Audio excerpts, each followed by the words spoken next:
పుట్టిన వ్యక్తి కూడా ఏదో ఒక వస్తువు ఈరోజు పుట్టాడు అనుకోండి, వాడికి ఎన్ని అవసరాలు ఉంటాయి, మనకన్నా ఎక్కువ వాళ్ళకే అవసరాలు ఉంటాయి.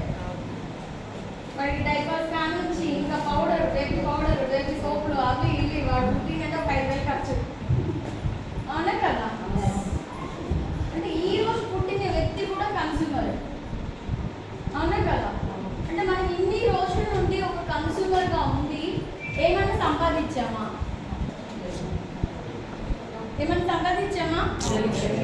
ఉల్టా మా హస్బెండ్ ఎంత తిట్లు, ఇంత ఖర్చు చేసిన అవునా కదా? కానీ ఇక్కడ ఒక కన్స్యూమర్ని ఎంకరేజ్ చేసే ఆపోజిట్, అంటే మనం ఏదైతే ఖర్చు పెడుతున్నామో దాని నుండి ఉల్టా మనమే డబ్బులు తీసుకోవచ్చు. ఎంత బాగుంది! నాకు అది అర్థమైంది, నాకు అది ఒకటే అర్థమైంది. ఓకే, నేను కొనుక్కొని వేరే వాళ్ళకి చెప్తే నాకు ఇన్కమ్ వస్తుంది. ఇదే కదా